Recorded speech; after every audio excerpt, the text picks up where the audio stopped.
إن الحمد لله نحمده ونستعينه ونستغفره ونعوذ بالله من شرور أنفسنا ومن سيئات أعمالنا. من يهده الله فلا مضل له ومن يضلل فلا هادي له. وأشهد أن لا إله إلا الله وحده لا شريك له، وأشهد أن محمدا عبده ورسوله. أما بعد، قال الله تعالى في موازين آخر: شهر رمضان الذي أنزل فيه القرآن هدى للناس وبينات من الهدى والفرقان، ومن شهد منكم الشهر فليصمه، ومن كان منكم مريضا أو على سفر فعدة من أيام أخر۔ ہر قسم کی حمد و ثنا، تعریف و توصیف، بڑائی اور کبریائی لائق اور زیبا ہے صلی اللہ رب العالمین کے لیے، جو ہم سب کا خالق و مالک ہے۔ درود و سلام کے بیش بہا نذرانے اس ذات مقدسہ مطہرہ پر، جو ہم سب کے بیچ رشد و ہدایت بنا کر کے بھیجے گئے، جن کا نام نامی اسم گرامی احمد مجتبیٰ محمد مصطفیٰ صلی اللہ علیہ وسلم۔ میرے بھائی اور بزرگوں، بڑے ہی خوش نصیب ہیں ہم اور آپ، اور جن کو اللہ رب العالمین نے اس سال کا یعنی 1444 ہجری کا ماہ رمضان المبارک عطا فرمایا۔ یہ اللہ کا بڑا انعام ہے، بڑا احسان ہے۔ اس لیے ہے کہ اللہ کے حبیب صلی اللہ علیہ وسلم کی بکثرت احادیث اس پر موجود ہیں کہ رمضان المبارک میں بڑے سے بڑے گنہگار کو معاف کر دیا جاتا ہے۔ اگر کوئی شخص رمضان المبارک کا مہینہ یہ سمجھ کر گزارے کہ شاید یہ میرا رمضان کا آخری مہینہ، آخری سال ہے، اور کوئی نہ کوئی رمضان کا مہینہ تو انسان کی زندگی میں آخری ہوگا نا، تو اس لیے اگر ہر رمضان کو آخری سمجھ کر گزارا جائے تو ظاہر ہے کہ انسان پھر رمضان کی قدر کرے گا، اس کی قیمت کو سمجھے گا اور اس میں توجہ اور دھیان دے گا۔ اور اگر آدمی سمجھتا ہے رمضان آتے ہیں چلے جاتے ہیں تو پھر اس کے اندر وہ اہمیت نہیں رہتی۔ اگر یہ سمجھ لیا جائے کہ یہ ہماری زندگی کا آخری رمضان المبارک ہے تو پھر ہمیں ہر عمل کرنا آسان ہو جائے گا۔ تراویح کی نمازوں میں کھڑے ہونا بھی آسان ہو جائے گا، روزہ رکھنا بھی آسان ہو جائے گا۔ اور اس تعلق سے میں نے جو آیت کریمہ تلاوت کی ہے وہ سورہ بقرہ کی آیت نمبر 185 ہے۔ شہر رمضان الذی انزل فیہ القرآن ھدی للناس وبینات من الہدی والفرقان۔ رمضان وہ ہے کہ جس میں قرآن حکیم کو اتارا گیا ہے، اور قرآن وہ ہے کہ جو الفرقان ہے، یہ فرق پیدا کرتا ہے حق و باطل میں۔ قرآن کی خصوصیت، رمضان کی خصوصیت اس کی وجہ سے ہے، رمضان کی خصوصیت اس کتاب کی وجہ سے ہے۔ اللہ رب العالمین نے اس کو اسی مہینے کے اندر اتارا، اور اس کتاب کی خصوصیت یہ ہے کہ اللہ رب العالمین نے اسے فرقان بنا دیا ہے کہ یہ حق و باطل میں فرق پیدا کرتی ہے۔ اللہ رب العالمین نے فرقان کا مطلب یہ ہوتا ہے کہ کوئی چیز اللہ کی کتاب سے ثابت ہو جائے تو وہ حق ہے، اگر ثابت نہ ہو تو وہ باطل ہے۔ حق و باطل میں تمیز کرنے والی یہ کتاب ہے، حق و باطل میں فرق کرنے والی یہ کتاب ہے۔ اسی لیے اللہ رب العالمین نے سب سے پہلے جملے میں یہ کہا: الف لام میم ذالک الکتاب لا ریب فیہ، کہ یہ وہ کتاب ہے کہ جس کے سچا ہونے میں چونٹی کے سر کے برابر بھی شک کی گنجائش نہیں۔ جب تک کہ اس بات کو مان نہ لیا جائے، اس آگے کی بات اللہ رب العالمین نے اسی لیے نہیں شروع کیا۔ سب سے پہلے یہ جملہ فرمایا کہ آدمی کے اندر سے یہ چیز اس کے اندر اتر جائے کہ اللہ کی کتاب میں کسی جملے میں شک و شبہ کی گنجائش نہیں۔ اور میں نے وہ جو شام کو بات رکھی تھی وہ دوبارہ میں دہرا دیتا ہوں۔ ترمذی شریف کے اندر وہ حدیث موجود ہے کہ رسول اللہ صلی اللہ علیہ وسلم نے فرمایا کہ قرآن مجید کا ایک حرف سننا 10 نیکی ہے۔ اور حرف کس کو کہا جاتا ہے؟ رسول اللہ صلی اللہ علیہ وسلم نے خود بیان فرمایا، خود اس کی تشریح فرمائی۔ کہا کہ میں یہ نہیں کہتا ہوں کہ الف لام میم ایک حرف ہے، یہ ایک حرف نہیں ہے، بلکہ الف ایک الگ حرف ہے، لام الگ ہے، میم الگ ہے۔ اتنا سننے پر انسان کو 30 نیکیاں ملتی ہیں۔ اگر صحابہ کرام میں ہم میں فرق یہ ہے کہ ان کے اوپر آخرت کا نفع کھل چکا تھا، وہ آخرت کو دیکھ رہے تھے اپنی نگاہوں سے۔ ہم لوگوں کے نفع نہیں سمجھ میں آتا ہے، ورنہ یہ 1 گھنٹے کی اور آدھے گھنٹے کی تراویح کیا ہے، پوری رات رسول اللہ صلی اللہ علیہ وسلم اگر قیام کرتے تو صحابہ پیچھے قرآن سنتے۔ اصرار کیا لوگوں نے کہ میرا دل چاہتا تھا کہ آپ اور پڑھاتے، تو رسول اللہ صلی اللہ علیہ وسلم نے کہا کہ جو لوگ امام کے پیچھے نماز پڑھ لیتے ہیں انہیں پوری پوری رات عبادت کرنے کا ثواب مل جاتا ہے، ورنہ صحابہ حسرت کرتے تھے۔ وجہ یہ ہے کہ قرآن کی عظمت اور قرآن کی بڑائی اور اس کی اہمیت اگر دل کے اندر اتر جائے تو اسے کھڑے ہو کر 10-20 منٹ سننا اور آدھا گھنٹہ 1 گھنٹہ سننا نہیں، پوری رات آدمی کو سنتے ہوئے مزہ آئے گا۔ اور کاش کہ قرآن سمجھنے کی ہم اور آپ کوشش کریں، قرآن کا معنی پڑھیں، اور جب وہی آیت کو امام دہراتا ہے تو آدمی کو پتہ چل جاتا ہے کہ اس کا مطلب یہ ہے۔ کبھی تجربہ کر کے دیکھیں، تب دھیان آئے گا نماز میں، پتہ چلے گا۔ عام طور پر اپنے یہاں تو تراویح کی نماز کو نماز ہی لوگ نہیں سمجھتے، ایسا ہوتا ہے تعلمون یعلمون، اور اتنی رکعتیں 20 رکعتیں اور کئی کئی پارے آدھے گھنٹے پون گھنٹے میں پڑھ کر ختم کر دیا جاتا ہے۔ واللہ قرآن کا حق ہی نہیں ادا ہو سکتا، اتنے وقت میں ہو ہی نہیں سکتا کہ صحیح آدمی پڑھ لے اور جو ہے اس کا اجر و ثواب مل جائے۔ اجر و ثواب تب ملے گا نماز میں جیسے قرآن پڑھا جاتا ہے ٹھیک اسی طریقے سے اسی نماز میں بھی پڑھا جائے۔ اسی لیے اللہ رب العالمین نے قید نہیں لگائی، سورہ مزمل میں فرمایا کہ فقرؤوا ما تیسر من القرآن، جتنا آسانی سے قرآن پڑھ سکو وہ اتنا پڑھ لو، اگر سننا بھی ہو تو جتنا آسانی سے سن سکو تو سن لو۔ تو اس میں جب قید نہیں لگائی تو ضرورت کیا ہے کہ اس کے پیچھے اتنی جافشانی کرنا، آسانی سے جتنا سمجھ میں آئے آدمی کے، اور حرف بحرف سمجھ میں آئے اور خوب آرام سے اس کو پڑھ لیا جائے تاکہ سننے والے بھی سمجھ جائے اور پڑھنے والا بھی سمجھ جائے۔ اس تعلق سے میں نے چند باتیں، صحیح المستدرک الحاکم میں ایک روایت ہے جس کے راوی حضرت عبداللہ بن عمرو ہیں، فرماتے ہیں یہ المستدرک حدیث کی وہ کتاب ہے کہ جو بخاری و مسلم کی چھوٹی ہوئی روایتیں اس میں جمع کی گئی ہیں۔ المستدرک علی الصحیحین اسے کہا جاتا ہے، یعنی بخاری و مسلم کی شرط کی طرح یہ کتاب ہے وہ مستدرک الحاکم۔ اس کے اندر یہ روایت ہے کہ حضرت عبداللہ بن عمرو رضی اللہ تعالیٰ عنہ فرماتے ہیں، اور دیگر صحابہ کرام راوی ہیں اس حدیث کے، تو فرماتے ہیں کہ رسول اللہ صلی اللہ علیہ وسلم ایک مرتبہ ایسا ہوا کہ ممبر پر چڑھ رہے تھے، تو پہلے اسٹپ پر، پہلی سیڑھی پر جب قدم رکھا تو رسول اللہ صلی اللہ علیہ وسلم نے آمین کہا بلند آواز سے، اور دوسرے پر جب قدم رکھا تو آمین کہا بلند آواز سے، اور تیسرے پر جب قدم رکھا تو پھر آمین کہا۔ اس حدیث سے ایک مسئلہ تو یہ نکلتا ہے کہ ممبر سنت ہے 3 اسٹپ کا، جیسے یہ بنا ہوا ہے تیسری، اور خطبہ دینا سنت ہے تیسری سیڑھی پر کھڑے ہو کر، اسی لیے اس طریقے سے بنایا گیا ہے کہ امام جب بھی کھڑا ہو تو تیسری سیڑھی پر کھڑا ہو۔ جیسے سیدھے بنا دیے جاتے ہیں تو آدمی کبھی کبھی پہلی سیڑھی پر کھڑا ہو کر امام خطبہ دیتا ہے۔ اس حدیث سے سب سے پہلا مسئلہ جو نکلتا ہے وہ یہ ہے کہ رسول اللہ صلی اللہ علیہ وسلم 3 اسٹپ چڑھتے ہوئے گئے۔ پہلے اسٹپ پر جب پیر رکھا تو کہا آمین، دوسرے پر رکھا تو کہا آمین، اور تیسرے پر رکھا تو کہا آمین۔ اس میں واضح ہو گیا کہ ممبر 3 زینوں کا 3 اسٹپ کا ہونا چاہیے، اور امام کو خطبہ تیسری سیڑھی پر کھڑے ہو کر دینا چاہیے۔ رسول اللہ صلی اللہ علیہ وسلم کی سنت یہی ہے۔ تو جب صحابہ نے پوچھا یا رسول اللہ اس سے پہلے آپ کبھی ممبر پر چڑھتے ہوئے آمین نہیں کہتے تھے؟ یہاں تو اگر کسی عالم سے، کسی امام سے اگر سوال کر لیا جائے کہ آپ نے یہ کیا کیا، پہلے ہم نے نہیں سنا، تو بجائے اس کو سمجھانے کے وہ جھگڑا کرنے لگے گا، ہو سکتا ہے ہاتھا پائی کے نمبر آ جائے۔ لیکن رسول اللہ صلی اللہ علیہ وسلم نے یہ طریقہ سکھایا کہ جب کوئی عمل کیا جائے تو آدمی کے اگر نہ سمجھ میں آئے تو اس کا حق ہے کہ وہ سوال کرے اس پر۔ میں تو اکثر خطبے میں کہتا رہتا ہوں، اگر میرے خطبے میں کوئی بات نہ سمجھ میں آئے تو جب نماز میں سلام پھیرا جائے آپ اپنی جگہ سے کھڑے ہو کر سوال کریں کہ یہ بات میری سمجھ میں نہیں آئی، میں اس کا جو ہے تسلی بخش انشاءاللہ جواب دوں گا۔ ہر آدمی کا حق ہے سوال کرنا۔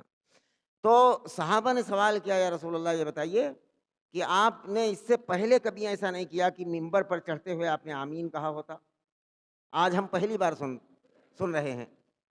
تو رسول اللہ صلی اللہ علیہ وسلم نے فرمایا کہ دراصل بات یہ ہے کہ میرے پاس جو ہے انزل فیہ جبریل، کہ جبریل علیہ السلام نازل ہوئے میرے پاس، اور وہ کہنے لگے کہ تباہ و برباد ہو جائے وہ شخص جس کے بوڑھے ماں باپ ہوں اور وہ ان کی خدمت کر کے جنت نہ حاصل کر سکے۔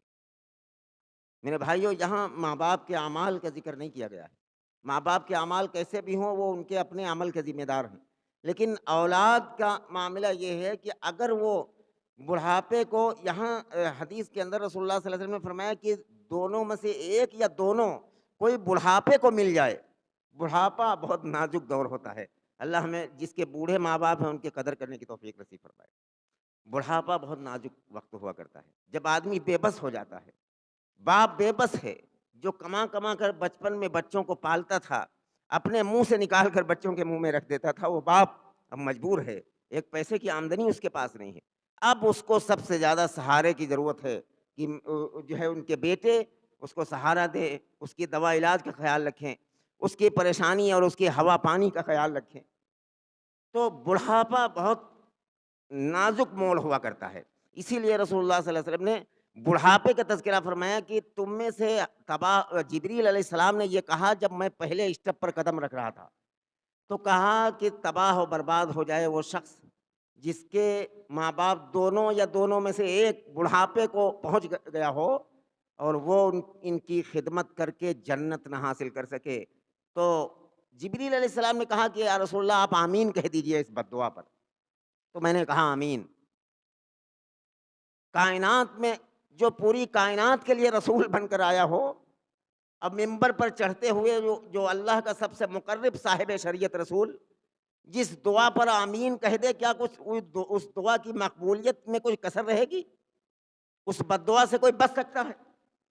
اسی لیے دنیا کے اندر دیکھا گیا ہے کہ ماں باپ کا نافرمان دنیا کے اندر ضرور اسے سزا ملتی ہے، کہ رسول اللہ صلی اللہ علیہ وسلم کی حدیث ہے کہ ہر گناہ کی سزا اللہ رب العالمین آخرت میں دیں گے، اور ماں باپ کے ساتھ بدسلوکی کا جو ہے سزا بھی اللہ تعالیٰ آخرت میں دیں گے، لیکن اس کا کچھ حصہ دنیا میں ضرور ملتا ہے، اس کا کچھ بدل دنیا میں ضرور ملتا ہے ماں باپ کے ساتھ بدسلوکی کا۔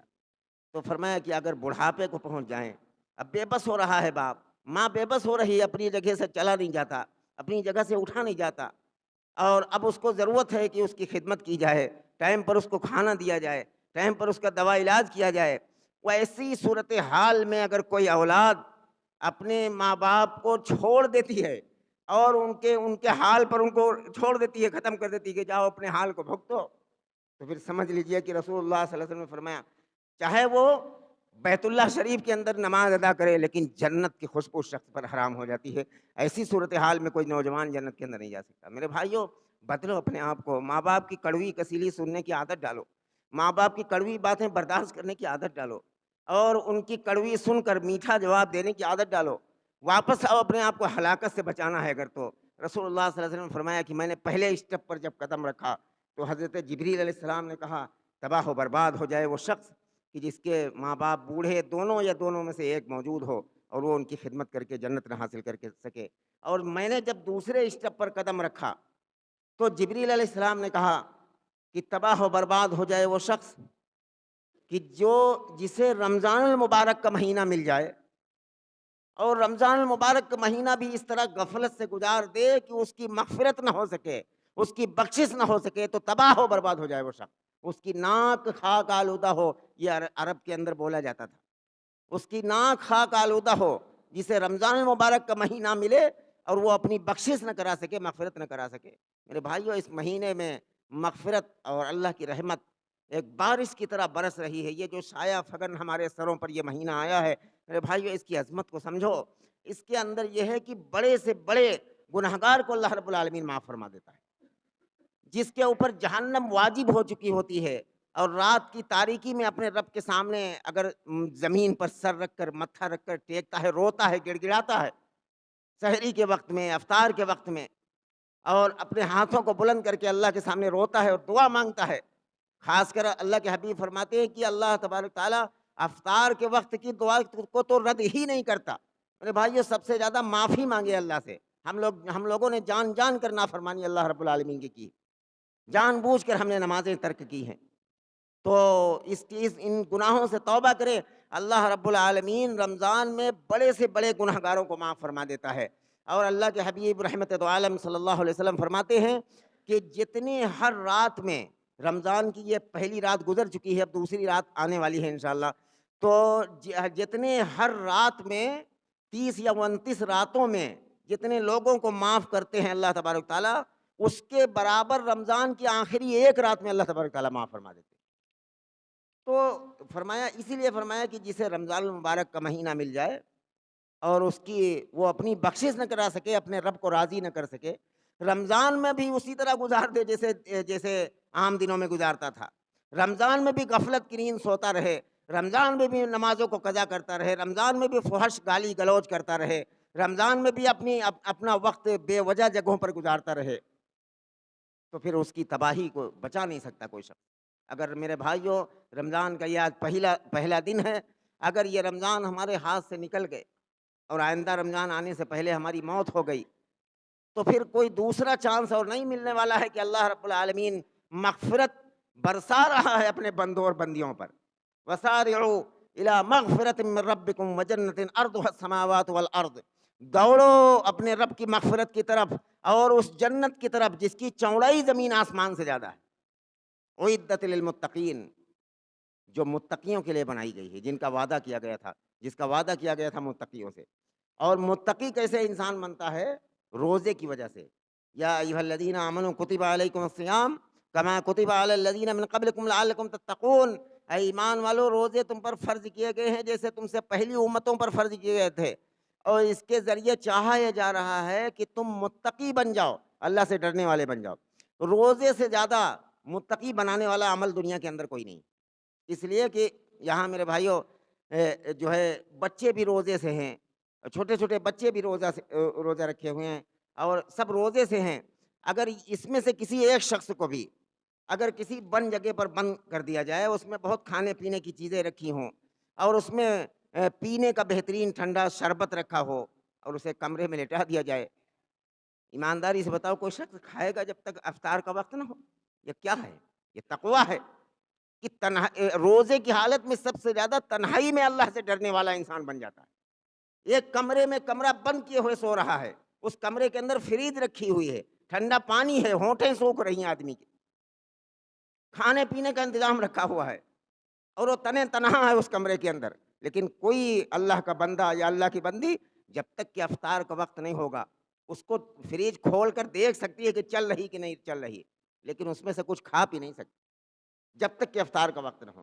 یہ تقویٰ ہے. یہ تقویٰ اس روزے کے ذریعے چاہا جا رہا ہے کہ مستقل تمہاری زندگیوں کے اندر آ جائے، مستقل طور پر آ جائے کہ ہر وقت جیسے روزے کی حالت میں اللہ کے حکم کے بغیر، افطار کے وقت ہوئے بغیر، چاہے کتنی بھی بھوک اور پیاس شدت کی لگی ہو اور تنہائی ہو، کوئی نہ دیکھ رہا ہو، لیکن کوئی آدمی کھانے پینا گوارا نہیں کرے گا جب تک افطار کا وقت نہ ہو جائے.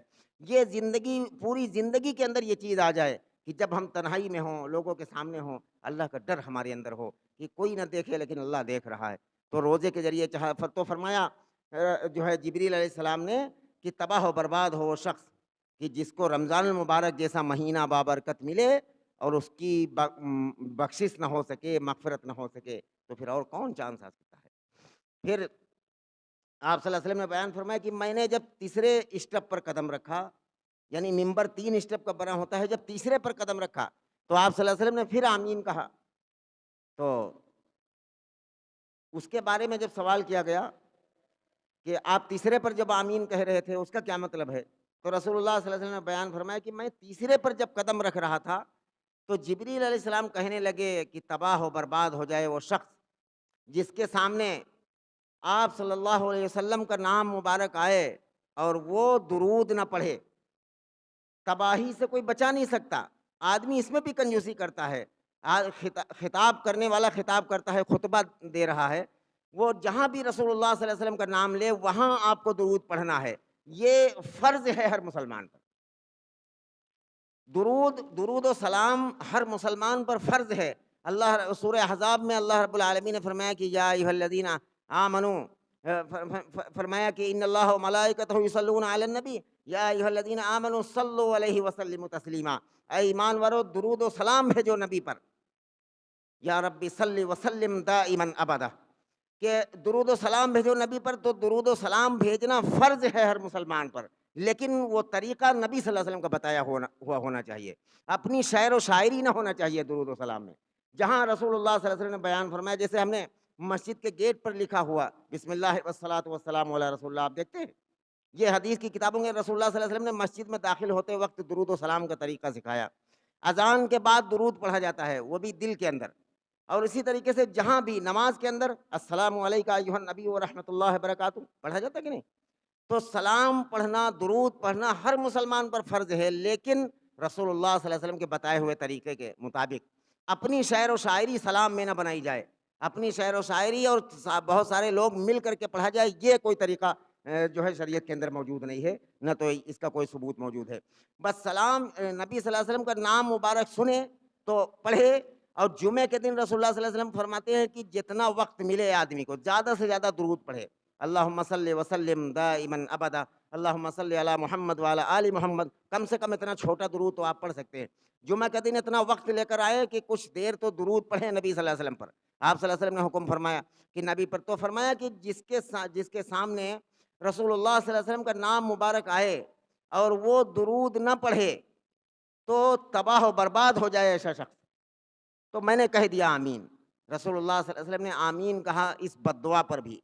تو میرے بھائیو ہمیشہ یاد رہے کہ کہنے والا کسی مسجد کی اذان ہو، وہاں اشہد ان محمد رسول اللہ مؤذن کہہ رہا ہے، تو آدمی اگر اس کا جواب نہ دے سکے تو کم از کم درود ضرور پڑھے، یہ فرض ہے. یہ نہ سوچو کہ یہ فلاں مسجد کے جس میں ہم نماز نہیں پڑھتے اس مسجد کی اذان ہے، اس کا جواب نہ دیا جائے. میرے بھائیو یہ خیر کے کام. کسی مسجد سے آواز آ رہی ہو اشہد ان محمد رسول اللہ، درود کا پڑھنا فرض ہے جتنے لوگوں کے کانوں پر آواز یہ پہنچ جائے. نبی کا نام آتے ہی درود پڑھنا فرض ہے. اس کے بغیر انسان کوئی نبی کا سچا امتی نہیں ہو سکتا، اس بات کو یاد رکھیں. تو رسول اللہ صلی اللہ علیہ وسلم فرماتے ہیں کہ جب جبریل علیہ السلام نے یہ بد دعا فرمائی تو میں نے یہ کہہ دیا کہ آمین، قبول فرما. آمین کا معنی ہوتے قبول فرما. تو میرے بھائیو اس تعلق سے تو رسول اللہ صلی اللہ علیہ وسلم نے بے شمار فضیلتیں بیان فرمائی ہیں. آپ صلی اللہ علیہ وسلم نے فرمایا کہ جب رمضان کی پہلی رات آتی ہے تو جہنم کے دروازے بند کر دیے جاتے ہیں اور جنت کے دروازے کھول دیے جاتے ہیں. ایک دوسری روایت میں ہے کہ رحمت کے دروازے کھول دیے جاتے ہیں. اسی صفحے پر ایک اور روایت ہے، اس میں ہے کہ آسمان کے دروازے کھول دیے جاتے ہیں اور جہنم کے دروازے بند کر دیے جاتے ہیں. اللہ رب العالمین نے جنت کے اندر ایک مخصوص دروازہ لگایا ہے روزہ داروں کے لیے، اسے باب الریان کہا جاتا ہے. باب مانے دروازہ، ریان مانے پیاس بجھا دینے والا دروازہ، سیراب کر دینے والا دروازہ. تو باب الریان جنت کے، جہنم میں 7 دروازے ہیں اور جنت میں 8 دروازے. 8واں دروازہ جو ہے وہ باب الریان ہے. رسول اللہ صلی اللہ علیہ وسلم فرماتے ہیں کہ اس دروازے سے میری امت کے روزہ دار ہی صرف داخل ہو سکیں گے، اور جب روزہ دار داخل ہو جائیں گے تو وہ دروازہ بند کر دیا جائے گا. وہ دروازہ بند کر دیا جائے گا. وہ دروازہ میری امت کے روزہ داروں کے لیے اللہ رب العالمین نے کھول رکھا. تو اسی طریقے سے رسول اللہ صلی اللہ علیہ وسلم فرماتے ہیں کہ رمضان المبارک کے میں جو ہے سرکش شیاطین قید کر دیے جاتے ہیں. اور مشکات کے اندر ایک روایت ہے، ایک حدیث ہے جس میں رسول اللہ صلی اللہ علیہ وسلم فرماتے ہیں کہ جب رمضان کی پہلی رات آتی ہے تو ایک منادی کرنے والا منادی کرتا ہے، آواز کرتا ہے، اعلان کرتا ہے کہ اے خیر کے کام کرنے والے، اے نیکی کا کام کرنے والے آگے بڑھ، اے برائی کا کام کرنے والے بس کر رک جا، رمضان کے چاند نکل آیا، اب تو کم از کم اپنی برائیوں کو ختم کر دے. ایک آواز لگانے والا رمضان کی پہلی رات میں آواز لگاتا ہے، خیر کے کام کرنے والے آگے بڑھ، آگے آ جا، مسجد کے اگلی صفوں میں بیٹھنے کی کوشش کرو، آگے آؤ دین کے کاموں میں. اور اللہ کے حبیب فرماتے ہیں کہ ایک منادی آواز کرنے والا منادی کرتا ہے، آواز کرتا ہے، پکارتا ہے کہ اے نیکی کے خیر کے کام کرنے والے آگے بڑھ جا، اور اے برائی کے کام کرنے والے رک جا. سرکش شیاطین کو اس لیے قید کر دیا جاتا ہے کہ رسول اللہ صلی اللہ علیہ وسلم فرماتے ہیں کہ میرے امت کے روزہ داروں کو یہ غافل نہ کر دے. کہیں ایسا نہ ہو کہ روزے کی حالت میں بھی آدمی گالی گلوچ کر بیٹھے، روزے کی حالت میں کبھی جھگڑا کر بیٹھے. تو رسول اللہ صلی اللہ علیہ وسلم فرماتے ہیں کہ اگر کوئی جو ہے لغو بکواس کی بات کرتا ہے تو آپ اس میں شامل نہ ہوں، اور فرمایا کہ انی صائم، آپ یہ کہیں کہ میں روزے سے ہوں. اگر وہ روزے سے ہوگا تو اپنی بات کو بند کر دے گا، ورنہ پھر اس کی بات سنے بغیر آپ وہاں سے چلے آئے. آپ صلی اللہ علیہ وسلم فرماتے ہیں کہ آپ کو یہ کہنا کہ آپ اس کی بکواس کا جواب نہیں دیں گے. اگر کوئی گالی بک دے تو اس کا جواب نہیں دینا، اگر کوئی لغو بکواس کی بات کر دے تو اس کی بات کا جواب نہیں دینا، بلکہ یہ کہنا ہے کہ میرا روزہ ہے، میں اس بات کا جواب نہیں دے سکتا۔ روزہ صرف کھانے پینے سے رک جانے کا نام نہیں ہے، روزہ ہے اپنے زبان پر بھی قابو کیا جائے، روزہ ہے اپنے دل پر بھی قابو کیا جائے، اپنی نگاہوں پر قابو کیا جائے کہ کہاں پڑھنا چاہیے کہاں نہ پڑھنا چاہیے۔ روزہ ہر جو ہے بدن کے ہر اعضا کا روزہ ہوتا ہے۔ اس کو رسول اللہ صلی اللہ علیہ وسلم نے اگر اس طریقے سے رمضان المبارک کا مہینہ گزار لیا گیا تو یقیناً جب عید کا دن آئے گا تو اللہ رب العالمین اپنی عز و جلال کی قسم کھا کر فرماتے ہیں کہ اپنے عز و جلال کی قسم، آج عید کی نماز میں فرماتے ہیں اللہ رب العالمین کہ اپنے عز و جلال کی قسم جو کچھ بھی مانگو تمہیں عطا کر دیا جائے گا۔ پھر رمضان المبارک اللہ کی رضا کے مطابق، اللہ کے حکم کے مطابق گزر جائے میرے بھائیوں۔ تو ہم نیت یہ کریں، اس پورے خطبے کا حاصل یہ ہے کہ ہم نیت یہ کریں کہ روزے کی بھی پابندی کریں، اور سب سے زیادہ قیام اللیل کی بھی پابندی کرے، کیونکہ آدمی روزہ رکھ لیتا ہے تو اس کو چھوڑ دیتا ہے، قیام اللیل کر لیتا ہے تو روزہ چھوڑ دیتا ہے۔ میرے بھائیوں، دونوں کو رسول اللہ صلی اللہ علیہ وسلم نے ایک طریقے سے بیان فرمایا، من صام رمضان ایمانا و احتسابا غفر له ما تقدم من ذنبه، کہ جس نے رمضان کا روزہ رکھا اللہ رب العالمین ایمان اور ثواب کی امید رکھتے ہوئے تو اللہ رب العالمین اس کے پچھلے سارے گناہوں کو معاف فرما دیتا ہے۔ من قام رمضان ایمانا و احتسابا غفر له ما تقدم من ذنبه، جس نے رمضان کا قیام یعنی رمضان میں کھڑا ہوا، رمضان کی رات میں کھڑے ہو کر قرآن سنا گیا، تو اللہ اگر ایمان اور ثواب کی امید رکھتے ہوئے، دکھاوا نہیں ہے کہ ہم 5 پارے سن رہے ہیں، 3 پارے سن رہے ہیں، جتنا امام سے یہ کہا جائے کہ ہم اتنا نہیں سن سکتے، جتنا ہم سن سکے اتنا پڑھائیے، کیونکہ اللہ کے دین میں آسانی ہے، فقرؤ ما تیسر من القرآن، جتنا آسانی سے قرآن پڑھ سکو اتنا پڑھ لو، تو جتنا آسانی سے سن سکو، اور بہرحال کھڑے ہو کر قرآن سنو پورے اہتمام اور شوق کے ساتھ، تو اللہ کے حبیب فرماتے ہیں کہ ایمان و احتسابا غفر له ما تقدم من ذنبه، اس کے بھی پچھلے سارے گناہ معاف کر دیے جاتے ہیں جو رمضان میں قیام کرتا ہے، یعنی تراویح کی نماز میں کھڑا ہوتا ہے۔ اللہ رب العالمین جب سننے والوں کے پچھلے گناہوں کو معاف فرما دیتے ہیں تو پڑھنے والے کے اعجاز کا اور اس کے اکرام کا اللہ کے یہاں کیا معاملہ ہوگا اللہ ہی بہتر جانتا ہے۔ اللہ رب العالمین قیامت کے دن کہیں گے ایک حافظ قرآن سے کہ پڑھتا جاؤ چڑھتا جا، جہاں تیرا قرآن ختم وہاں تیری منزل ہے، جنت کے سب سے اونچے خانوں میں، بالا خانوں میں وہ حافظ قرآن پہنچ جائے گا۔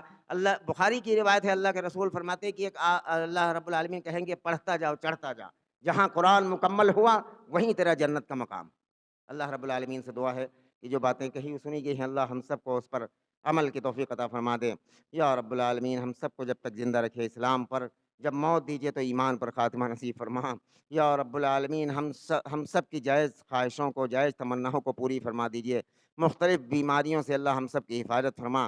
یا رب العالمین، یا رب العالمین چھوٹے چھوٹے بچے بھی روزے سے ہیں اللہ، ننھا منا بچہ بھوکا پیاسا کسی سخی کے دروازے پہنچ جائے، اپنا ہاتھ پھیلا دے کوئی واپس نہیں کرے گا۔ یا رب العالمین آج ہم سب کو واپس نہیں کریے، اے اللہ پہلے ہی روزے کو اللہ ہم سب کو معاف فرما دیجیے، معافی عطا فرما دیجیے۔ یا رب العالمین معصوم بچوں کو ہاتھوں کی لاج رکھ لیجیے، ان کی دعاؤں کو اللہ ان کی آمین کو قبول فرما لیجیے۔